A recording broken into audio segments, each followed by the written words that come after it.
challenge paling besar dari Plana adalah ketika produknya sudah jadi, mulai tumbuh kan pertanyaannya Mas. Apa brand identity-nya? Apa target market-nya? Siapa kompetitornya? Dan itulah yang terus-menerus Plana coba hajar. Plana coba kerjakan, Plana coba pelajari, dan itu akhirnya disitulah Plana ini sebagai brand berkembangnya di situ. Di setiap 100 meter persegi penggunaan Plana Wood, kita itu merecycle sekitar 1,4 ton sekam padi dan 700 kg sampah plastik.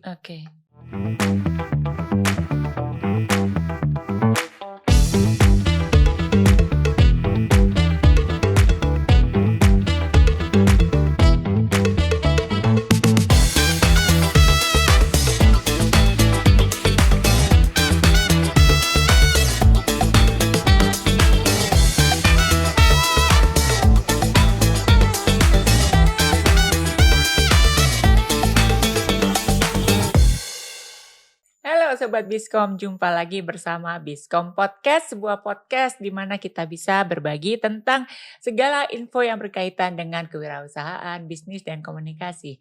Bersama saya Katrini Natisarasia dari LSPR sebagai pengajar di Fakultas Bisnis yang selalu didampingi dengan rekan dari SWA, yaitu hari ini yang akan mendampingi. Saya Vicky Rahman, redaktur majalah SWA, bagian dari SWA Media Group. Hari ini kita kedatangan tamu ini istimewa karena bisa mengolah limbah menjadi berkah gitu loh. Nah, sebelum kita perkenalkan narasumber Miss Catherine, jangan lupa ya like, subscribe, dan komen ya Sobat Bizkom, karena podcast ini banyak dagingnya dari para tamu-tamu kita yang hadir. Silakan Miss Catherine. Selalu excited buat kami untuk berbagi tentang berbagai bisnis yang related dengan sustainability.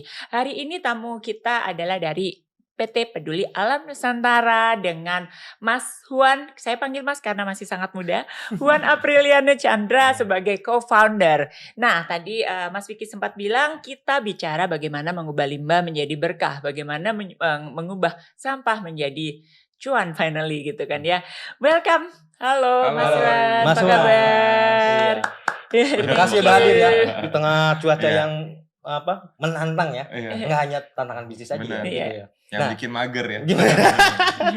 Mas Wan ini benar-benar young and dangerous nih misalnya. Karena salah satu co-founder PT Peduli Alam Nusantara atau kita sebutnya Plana aja ya. Plana gitu. PLANA ya. Sebenarnya pas dulu nama pertama kali kita mau buat ada backgroundnya sedikit tentang namanya. Jadi kebetulan keluarga kita itu memang sebuah keluarga yang besar dan berbisnis di bidang manufacturing plastik. Nah, tapi kita tuh dari dulu selalu berasa kayak plastik emangnya jelek ya buat bumi kita. Jelek nggak sih? Gitu. Karena sebenarnya ini mungkin aku pengen kasih tahu salah satu contoh atau cerita yang mungkin banyak orang belum tahu. Plastik pas pertama kali dibuat itu adalah untuk menyelamatkan bumi sebenarnya. Historinya. Salah satu jenis plastik kan, plastik itu adalah sebuah material baru yang diciptakan manusia dengan pencampuran mineral dan zat bumi lah, berbagai macam zat bumi gitu, dan berbagai macam unsur. Salah satu yang diciptakan pertama adalah untuk bola biliar. Jadi bola biliar ini walaupun secara namanya sekarang tuh bukan plastik ya, tapi kan plastik itu pada dasarnya adalah polimer, penggabungan berbagai macam unsur untuk menciptakan jenis material baru. Jadi dulu di tahun 1800 atau tahun 1900 saya agak lupa, banyak banget penggunaan gading gajah untuk jadi bola biliar. Nah, jadi sebenarnya itu salah satu cerita utama kenapa plastik itu diciptakan. Akhirnya untuk untuk menghilangkan limitasi manusia. Dan juga mengurangi eksploitasi manusia terhadap natural resources.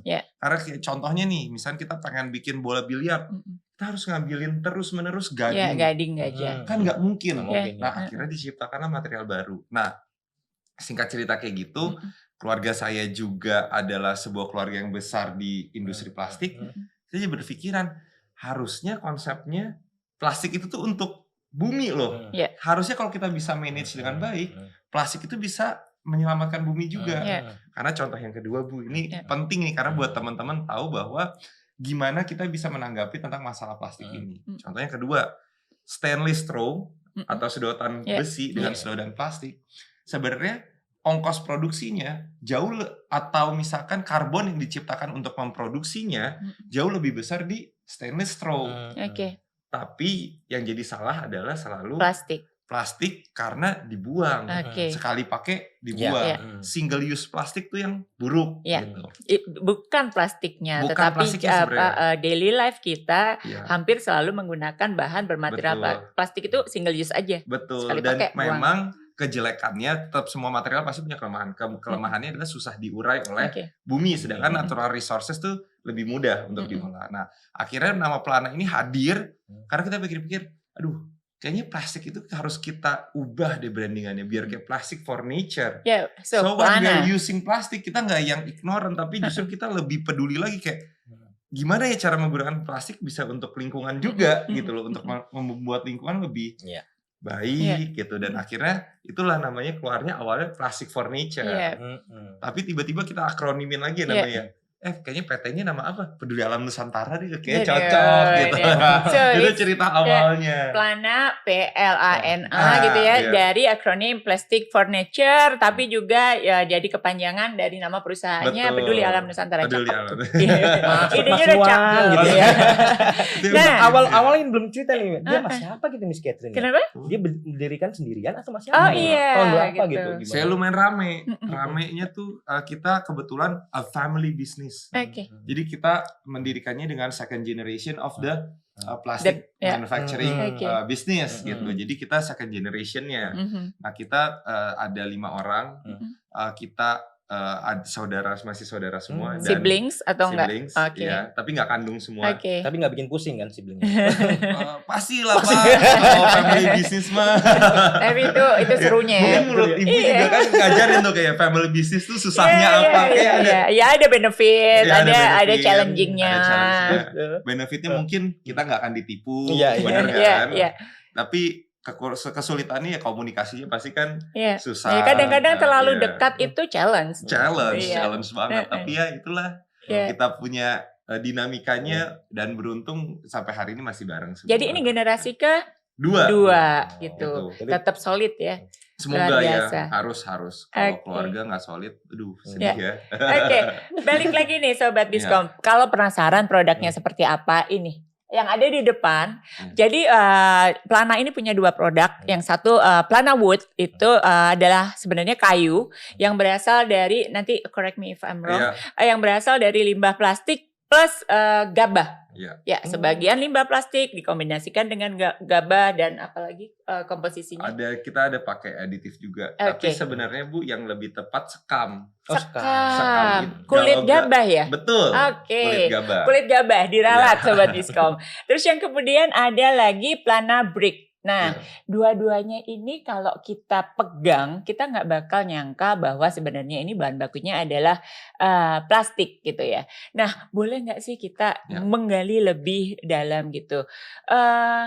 Prosesnya itu sampai kemudian jadinya seperti ini. Kemudian sekokoh ini. Itu kan butuh proses yang panjang dari sisi risetnya gitu. Sampai kemudian 2019 itu pertama kali launch atau gimana ceritanya? Jadi singkat cerita tentang background kita punya perusahaan, balik lagi kita memang punya first generation kita atau orang tua kita itu bisnisnya adalah manufacturing plastik. Tapi mereka bukan manufacturing plastik yang sekali pakai. Mereka itu ada di industri itu kayak otomotif dan elektronik. Jadi kayak mic gini nih, kadang-kadang kan ada bagian plastiknya itu yang kita produksi. Nah sebenarnya dari dulu kita melihat bahwa plastik-plastik ini baik kok, karena menggantikan unsur-unsur yang lebih susah untuk diciptakan atau didapatkan secara naturalnya, dan yang paling penting dia nggak jadi sampah dalam waktu cepat, dia justru bisa dalam waktu lama, apalagi kalau di dunia otomotif kan sekarang fender semuanya itu kan pakai plastik tuh sekarang, dan itu secara karbon yang diciptakan untuk memproduksi itu lebih rendah. Nah di satu ketika akhirnya mereka juga punya cita-cita lah, the first generation ini punya cita-cita untuk menciptakan produk. Nah akhirnya kita mencoba untuk riset lah, riset dengan kemampuan tim yang memang juga cukup ada. Kita mencoba riset apa ya produk yang kira-kira menarik gitu, dan akhirnya kita awal mulanya juga nggak langsung ke sini, nggak langsung ke sekam gitu. Kita cuman meraba-raba awalnya untuk menciptakan produk sendiri menggunakan sampah yang ada di pabrik. Nah, Jadi awal-awal inner seperti dulu itu. ya, sampahnya pabrik dulu nih, Betul, karena belum itu kan kolek dari mana-mana ya. belum, Oke. karena itu kan juga masalah. Mm-mm. Dan memang kebetulan sampah-sampah yang banyak di pabrik itu adalah sampah plastik PP dan HDPE. Oke. Nah, akhirnya kita coba olah, itu adalah contoh sampah plastik yang keras. Mm-mm. Ya, Mm-mm. kita coba olah, kita pelajari hingga sampai suatu hari kita akhirnya menemukan si produk ini. Oke. Tapi menemukan produk ini juga nggak lewat cuman begitu riset ketemu lah. Mm-mm. Akhirnya kebetulan di saat-saat itu saya lumayan lagi suka banget naik gunung juga. Oke. Gitu. Jadi ada ketertarikan saya pribadi juga terhadap lingkungan dan memang ketertarikan pribadi saya terhadap hutan. Asih. Dan saya sempat akhirnya setelah berjalan gitu melihat produk ini berjalan, ketika R&D-nya kita akhirnya berpikiran gimana kalau misalnya kita bikin sesuatu yang memang bisa menggantikan kayu. Mm-mm. Setidaknya Mm-mm. untuk building material lah. Mm-mm. Walaupun memang sudah ada hutan produksi. Mm-mm. Tapi kan andaikan kita anggaplah suatu hari gitu ya, ternyata kayu bisa digantikan dengan pelana wood. Yeah. Berarti kan kita tidak perlu lagi menebang kayu sama sekali untuk building material kita gitu. Walaupun memang ada hutan produksi. Jadi kalau hutan produksi bisa jadi hutan hijau kan juga bagus. Nah, jadi prosesnya panjang. Tapi kalau saya selalu ditanya, kenapa kok bisa dapat akhirnya produk ini? Karena prosesnya juga panjang. Yang saya cuma bisa jawab adalah bahwa kita memikirkan hal yang sama terus-menerus berulang kali. Akhirnya muncul lagi inspirasi baru. Nyampe di titik ini saya juga kadang-kadang, ya dari mana ya inspirasinya? Karena terus-menerus akhirnya small improvement yang terjadi gitu loh. Mulai dari awalnya hanya ingin menyelesaikan masalah pabrik, itu dari orang tua saya. Masalah sampah. Habis itu ketika kita masuk, kira-kira bisa bikin apa lagi ya? Kayaknya ini bagus deh. Dan itu semuanya kita lakukan secara perlahan-lahan dan small steps lah gitu. Iya. Kayak gitu. Nah, Mas Vicky kepikir nggak sih kalau saya ya gitu, idenya udah luar biasa. Kalau saya menjadi timnya Mas Wan, saya selalu mikir gimana nih mengedukasinya. Itu challenging lagi gitu kan ya. Ini udah diciptakan, dikreasikan, pasti bolak-balik udah ada tes gitu kan. Mengedukasi bahwa bisa loh ada pengganti, itu kan perlu apa ya, perlu waktu juga dan kesabaran, ketelatenan. Tapi yang menarik waktu saya visit sosial medianya, Instagramnya lumayan kontennya sangat edukatif banget sih. Itu lumayan sangat membantu kita jadi dapat gambaran. Nah, kalau Mas Vicky sendiri kepikir nggak sih, misalnya sebagai konsumen, biasanya kita beli kayu atau bata? Iya, tembok ya biasanya ya. Iya. Aplikasikannya ya. Belinya batu bata sama kayu, tembok di dinding gitu kan. Ini sama juga kayak gini aplikasinya. Kalau untuk pengaplikasiannya kita memang paling banyak itu untuk decking. Untuk flooring. Kalau untuk yang plana wood, nah ini kan kita ada punya dua produk yang berbeda nih, plana wood dan plana brick. Kalau plana brick ini memang untuk menggantikan tembok. Gitu. Cuman kalau yang untuk plana wood itu untuk menggantikan kayu. Sebenarnya luas banget kalau menggantikan kayu itu, tapi salah satu unggulan kita adalah untuk menggantikan flooring dan decking ini gitu. Itu yang memang jadi keunggulan kita di plana wood, dan memang dari dua produk ini yang kita lebih unggulkan itu plana wood. Karena memang kita awal mulanya menciptakan plana wood ini yang tadi Ibu bilang mengedukasinya susah. Karena menurut saya, kalau saya boleh cerita sedikit ya soal bisnis gitu ya. Banyak orang berpikiran ketika dia sudah menemukan sebuah produk, bisnisnya udah jadi. Padahal menurut saya ketika menemukan sebuah produk, bisnisnya itu baru mulai. Dan itulah yang terjadi dengan plana juga. Jadi selama beberapa tahun kita R&D, kita belum punya bisnis tuh kalau menurut saya. Kita hanya untuk meng-R&D mau jadi produk apa. Challenge paling besar dari plana adalah ketika produknya sudah jadi, mulai tumbuhkan pertanyaannya Mas. Apa brand identity-nya? Apa target marketnya? Siapa kompetitornya? Dan itulah yang terus-menerus plana coba hajar. Plana coba kerjakan, plana coba pelajari. Dan itu akhirnya disitulah plana ini sebagai brand berkembangnya di situ. Berkembangnya di bagian gimana cara kita menanggapi masyarakat, menanggapi marketnya, price-nya gimana dan segala macamnya mungkin nanti bisa kita ngobrol lebih lanjut ya. So obrolan makin seru nih gitu kan ya. Kalau saya sendiri justru penasaran banyak hal gitu kan ya. Ngomongin sustainability, nanti kita akan bahas gimana sih impact sosial dan terhadap lingkungannya. Tapi kita mesti break dulu. Tapi jangan lupa like, comment, subscribe karena kita pengen terus bisa menghadirkan narasumber yang sangat luar biasa untuk share banyak hal. Stay tune, nanti kita balik. We are living in an era where people are always using single-use plastic, using only for minutes and dump it after. Also, the high rate of deforestation makes us think, what's the solution can we offer? Hi, I'm Kenny. I am the COO of Plana. Instead of making a single-use recycled items, we are giving you the innovative solutions for these problems by making Plana wood. A new material as a substitute of wood made from plastic waste and husk. We are helping the planet by reducing the amount of plastic waste, by avoiding deforestation, by giving more prosperity to local farmers. Why Plana wood? We are 100% recyclable even after use. We are reusable. We are custom made. We don't use adhesive chemicals for the installation.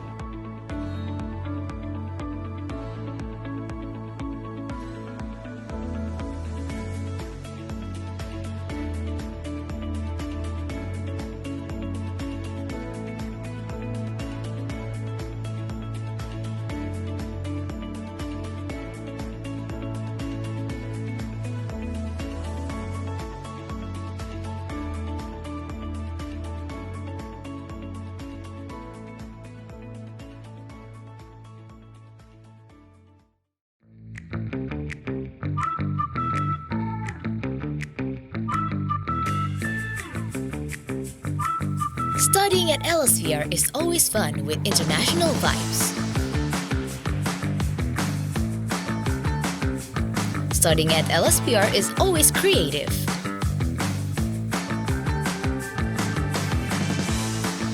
Studying at Elsevier is always flexible. Studying at Elsevier is always effective. And also, one step ahead.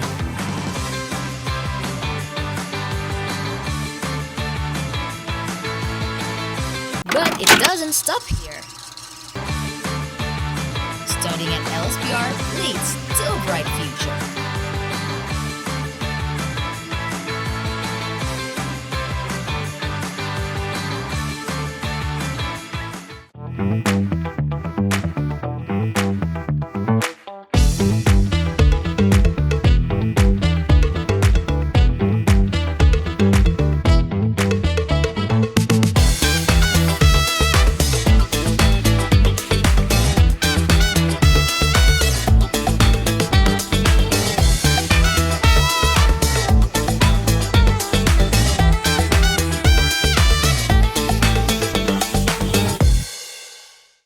Masih lanjut bersama Plana dan Mas Huan. Seperti tadi sebelum break, saya pengen mengulik nih gitu. Setelah tadi berangkat dari niat yang sangat baik ya, terutama untuk kembali ke bumi gitu.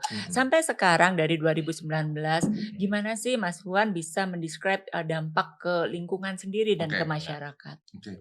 Nah, sebenarnya ini salah satu yang harus kita bahas juga nih tentang Plana. Plana itu punya cita-cita memang untuk menggantikan kayu sebagai building material. Kenapa? Karena kita menggunakan sekam padi dan juga sampah plastik. Di setiap 100 meter persegi yang kita gunakan dengan menggunakan Plana wood, kita ngomongin decking ya, kita ngomongin flooring. Di setiap 100 meter persegi penggunaan Plana wood, kita itu merecycle sekitar 1,4 ton 1,4 sekam padi dan 700 kg sampah plastik. Nah, kenapa sih kita juga suka dan passionate tentang cerita ini? Karena seperti yang kita tahu, semua masyarakat Indonesia makan nasi. Sampah organik juga bukan masalah sampah yang sepele, Mas. Sampah sekam padi ini, kebanyakan itu cara prosesnya itu dilakukan pembakaran. Dibakar. Pembakaran ini akan menciptakan karbon. Benar. Dan ini akan merusak lingkungan juga. Dan juga yang kedua, banyak sekali petani ataupun komunitas petani gitu karena ada perumahan penggilingan padi yang ngontak ke kita. Sekam kita terlalu banyak nih, mau diapain, nggak bisa, kalian bisa serap nggak? Dan kita selalu jawab, bisa mas, tapi kapasitas kita nih masih belum sebesar itu untuk menyerap semua penggilingan yang ada, bahkan di Jawa Barat. Bisa bayangin kita setiap hari makan nasi tuh mungkin 1 kali makan 300 gram, 3 kali makan 1 kilo, 1 kilo 20 juta kilo berarti di Jakarta aja. Dan itu kurang lebih masalah dari sekam ini. Ditambah kita berharap semoga si sampah ini punya value. Jadi ujung-ujungnya apa sih yang paling saya harapin tuh dari si sekam padi ini? Biar dengan kita menyerap ini, sekamnya jadi bernilai. Ujung-ujungnya secara sosial ekonominya, petani pun bisa terangkat. Karena kita bisa memberikan yang tadinya tuh sampah loh. Kita bisa memberikan dia tambahan. Apalagi kalau lagi gagal panen. Kan semoga tuh si padinya ini yang nggak bisa dijual, masih bisa kita gunakan. Karena kita juga masih menggunakan sampai di bagian batangnya juga. Gitu. Walaupun memang main komponennya di sekamnya. Yang kedua untuk sampah plastiknya. Kita merecycle sekitar 30% di dalam produk kita ini isinya recycle plastik. Kalau sekam padi itu 60%. Dan recycle plastik ini tentunya kita berharap dengan meningkatnya permintaan akan si recycle plastik dari kita, ya tentunya orang-orang lebih merasa, oh sampah plastiknya dibuang nih, orang berharga kok. Nah menurut aku ketika kita ada di dunia ekonomi seperti ini, mungkin buat teman-teman juga bisa berpikiran hal yang sama. Segala sesuatunya tuh sangat mudah untuk dikuantify. Makanya orang banyak yang nanya, kenapa kok sampah plastik kok nggak bisa didaur ulang? Kadang-kadang Bu, Mas, jawabannya bukan karena tidak bisa. Tapi karena secara ekonomi, secara hitungannya, secara ekonominya, itu tidak layak. Bukannya tidak bisa. Nah itulah yang harus kita ubah. Karena memang kita mau nge-break sistem yang udah di-apply ke satu dunia kan juga nggak bisa. Gimana caranya membuat waste ini valuable gitu.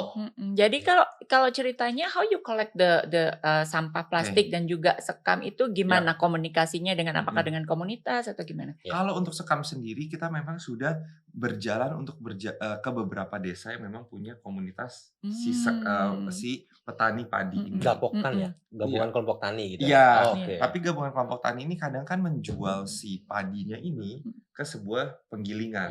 Nah kita juga bekerja sama dengan rumah penggilingan juga untuk kita bisa ambil si sekamnya. Nah kalau untuk recycle plastik ini, saya nggak bilang bahwa kita adalah kolektor. Kita memang mengkolek tapi dalam jumlah yang tidak terlalu besar. Dan yang kedua, yang kita lakukan adalah bekerja sama dengan memang ekosistem yang udah ada. Kita pun nggak mau jadi sebuah perusahaan yang nge-break ekosistem. Akhirnya kita dari A sampai Z kita semua. Karena kita tahu ketika kita mau scale up, justru harus lebih banyak partner lagi yang kita ajak gitu loh. Akhirnya kita bisa bekerja sama dengan berbagai macam pihak. Terutama yang memang paling dekat dengan kita adalah pihak-pihak yang memang sudah mensortir dan juga sudah membuat si sampah plastik ini menjadi bahan material baru nih, yaitu bahan daur ulangnya nih. Nah itu yang kita kerjasama. Tapi memang di tahun 2025 ini kan ketika kita produksinya udah lumayan stabil nih, kita pengen sih biar masyarakat teman-teman tuh bisa ngumpulin ke kita, bisa punya program collection bareng untuk si sampah plastiknya gitu Mas. Ada hitungannya sih dari Mas Wan berapa jumlah mitra petani ya, jumlahnya total ya individu yang ada di ekosistem ini? Ya, kalau misal dari segi jumlah petaninya saya sih nggak bisa tahu sedetil itu. Karena memang kita masih tadi yang saya bilang kita ada sebuah desa, ada juga sebuah mitra. Tapi yang bisa kita pastikan bahwa kita itu menyumbang atau membeli lah ya sebutannya, membeli si sekam padi ini yang dulunya tidak bernilai itu. Hampir di detik ini itu udah sampai 200 hampir 300 ton sekam padinya doang. Dan itu adalah yang kita limpahkan balik ke si petaninya. Mungkin kalau untuk harga jualnya berapa saya nggak bisa sebutin di sini ya. Iya, tapi itu yang memang kita bayar ke petani dan kita bayar, kita beli. Dan itu yang kita harapkan domino effect-nya ke depannya akan berlapis. Ketika bisnis kita meningkat, pasti kebutuhan akan sekam padinya meningkat. Dan ini makanya semoga nih, apalagi kemarin Pak Prabowo, Mas, Bu, ngomong kan kita harus swasembada pangan kan. Swasembada pangan Indonesia kan nomor 1 kan pasti padi. Harusnya. Makanan utama kita kan. Mm-mm. Dan itu saya pengen Plana juga bisa menjadi solusi di mana bayangin deh kayak Indonesia kan selalu padi itu ciri khasnya. Ya, makanan kita nasi gitu. Kita ke Bali pun tempat wisata banyak banget sawah padi gitu ya, paddy field. Gimana kalau misalnya kita makannya pun nasi dan rumah-rumah yang dibangun juga terbuat dari beras juga. Nah, itu bukan beras, dari padi. Dari padi. Iya, Nah, Mas Vicky gitu. mungkin kalau mau beli kemana nih, Mas? Ayo langsung nanti coba dulu. Kalau beli Udah sih, bisa B2C nggak sih? Bisa. Bisa. Tapi kita B2C-nya ini karena memang di industri konstruksi, kita melayani sampai pemasangan dan instalasi juga. Jadi biar lebih mudah daripada salah pasang atau apa, kita memang menyiapkan fasilitas itu. Akhirnya bisa dikontak ke Instagram kita, bisa dikontak ke nomor WhatsApp kita juga, di website kita dan di Instagram kita, jadi udah lengkap. Ini peritailnya siapa sih? Mitra peritailnya apa toko bangunan atau siapa, bisa diceritain nggak? Nah, kalau konsumen mau nyari produknya Plana Wood ini. Untuk kan kita mulai itu sekitar dari tahun 2021-2022 ya Bu. Tapi itu kan masih zaman COVID. Iya benar. Salah satu hal yang saya selalu pikirin di zaman itu adalah gimana untuk meningkatkan kredibilitas. Belum dulu sales. Karena menurut saya ketika saya salesnya besar, tapi kredibilitasnya malah hancur, kan bisa gitu ya. Bahaya juga. Jadi itu yang saya pikirin, gimana biar si kredibilitasnya ini naik. Akhirnya kita masih memegang semuanya by us. Jadi every problem itu pun memberikan kita lagi-lagi improvement kepada produknya. Setiap masukan dari customer, setiap kesalahan yang ada di lapangan, kita input untuk bisa menciptakan produk yang lebih bagus. Sampai akhirnya salah satu keunggulan yang dari tadi saya pengen kasih tahu juga ke teman-teman adalah produk ini udah anti lapuk. Produk ini udah anti rayap. Produk ini juga aman untuk area outdoor. Rayap aman ya, itu penting banget tuh Mas Vicky. Iya. Anti rayap tuh, kalau ada kerayapan aduh. Benar. Jadi tapi kan untuk mengedukasi dari awal bahwa produk ini sekuat itu kan saya harus berani. Gak mungkin customer yang berani. Customer maunya ya udah buktiin deh ke gua gitu kan. Nah, itulah yang akhirnya kita ciptakan sebuah produk yang memang udah tahan cuaca panas, tahan dengan air, tahan dengan segala macam keadaan di outdoor, dan juga anti lapuk, anti rayap. Dan yang paling saya pengen utamakan juga adalah di Plana, dan ini juga mungkin pesan-pesan untuk teman-teman yang ada di bisnis eco-friendly, walaupun kita sustainable, tapi kita nggak boleh lupa yang kita coba targetkan adalah pasar konvensional. Karena dengan menargetkan pasar konvensional, size market kita bertambah, market size-nya. Dan itulah yang saya sampaikan ke tim, dan kita terus-menerus mengolah produk ini sampai kita dapat bersaing di harga yang pas nih di hari ini. Kita jadi bisa bersaing dengan harga yang memang secara kompetitornya itu bersaing. Emang baik kompetitornya? Kita nggak bisa bilang nggak ada kompetitor. Secara produk memang tidak ada, karena kita doang yang eco-friendly seperti ini. Yang memproduksi ini juga di Indonesia ya kita doang. Tapi memang secara bisnisnya banyak. Jadi sama aja kayak kayu-kayu asli, kayu jati. Terutama kayu ulin. Kayu ulin tuh yang udah tahun 2012 tuh kayu ulin kita hampir punah. Gara-gara penggunaannya gitu. Itu yang kita sebut sebagai kompetitor. Vibes-nya ini ekonomi sirkular ya, Plana ya. Bener ya, ekonomi sirkular ya. Gitu ya. Jadi kalau bilang pasar, kalau pengetahuan seperti ini kan butuh apa ya? Butuh suatu knowledge sama kemauan untuk berpartisipasi ya. Apakah so far masih hanya di kota-kota besar atau dan udah di luar juga sering ikut-ikut exhibition? Gimana tuh berusaha untuk semakin banyak orang yang pakai? Oke. Kalau untuk dari segi market sendiri memang pastinya ada runtutannya, terutama orang-orang luar negeri itu dia lebih aware. Makanya salah satu produk kita yang paling dihargai pasti ada di Bali. Tapi poin plusnya lagi-lagi karena kita mengincarnya pasar konvensional, kita juga harus ningkatin kualitas. Kita juga harus ningkatin kita punya price point-nya. Di sini makanya saya selalu bagi tuh Bu, kedua market. Marketnya market sustainable atau market konstruksi nih. Jadi ketika kita masuknya ke market yang memang konvensional, kita akan bilang keunggulan kita dari harga bersaing, terus kita zero waste. Jadi itu cost kalian itu akan waste-nya 0. Padahal kalau di bahan bangunan tuh waste tuh lumayan tinggi biayanya.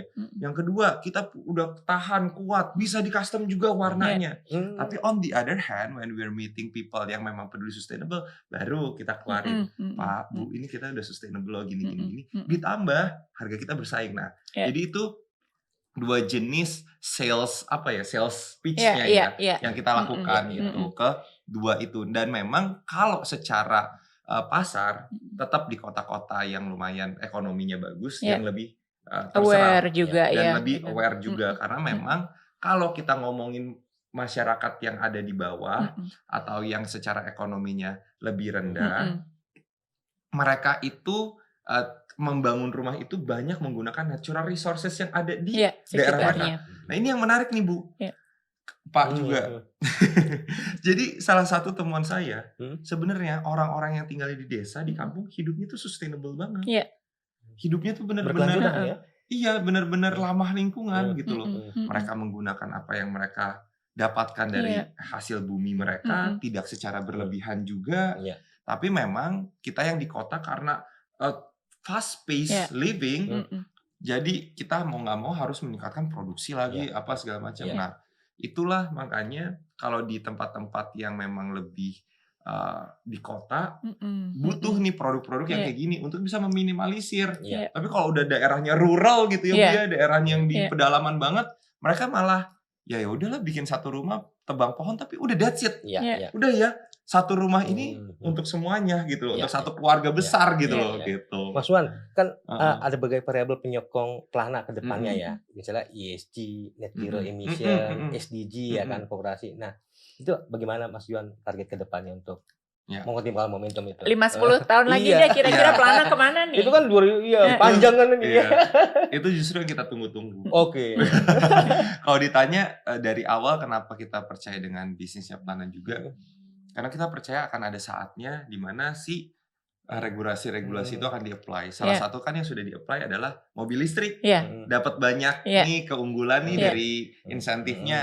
Nah, kita berharap dengan aware-nya juga pemerintah, aware-nya juga masyarakat dan dorongan dari masyarakat beserta edukasi kita yang tidak berhenti, kita berharap ke depannya pastinya akan ada regulasi yang bisa menyokong dan mendukung produk-produk yang memang seperti Plana Wood ini gitu loh. Kayak gitu. Dari yang terbuang Plana ingin terbang. Oke. Muchas gracias. Setiap kali kita ngobrolnya udah seru, kita udah dikasih aba-aba, udah mau waktunya habis gitu. Tapi banyak sekali ilmu yang kita dapat hari ini gitu ya. Jadi betapa challengingnya waktu kita berusaha untuk menjadi inovatif dan ini adalah sesuatu yang baru, itu suatu perjalanan yang panjang dan harus dinikmati journey-nya. Sebelum tutup akan ada closing statement kepada teman-teman Sobat Biskom. Silakan Mas. Oke. Dari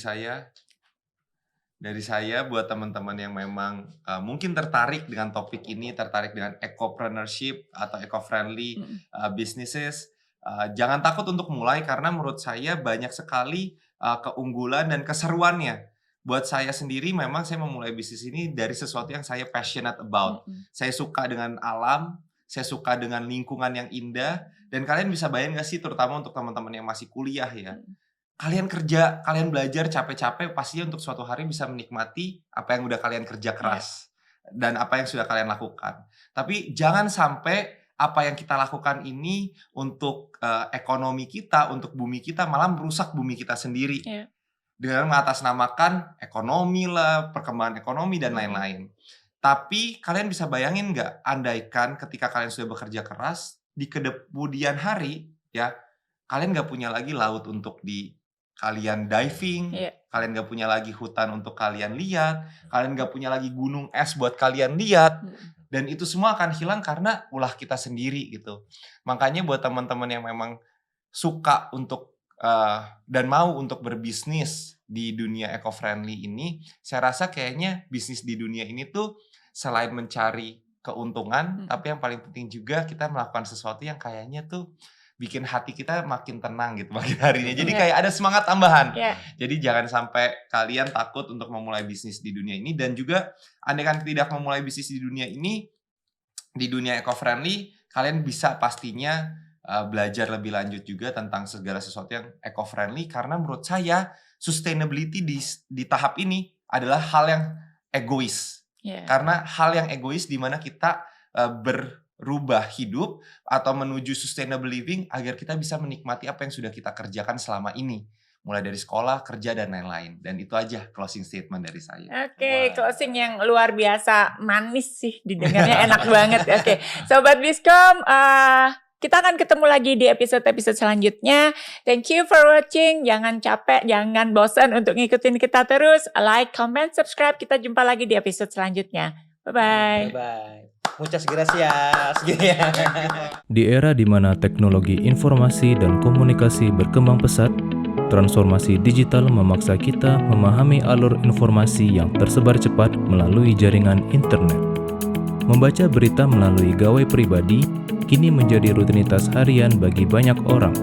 Selain memperoleh informasi terbaru, membaca berita juga menambah wawasan dan melindungi kita dari hoax. Menyadari pentingnya informasi yang akurat dan inspiratif, sua.co.id hadir menyajikan kabar bisnis dan ekonomi terkini.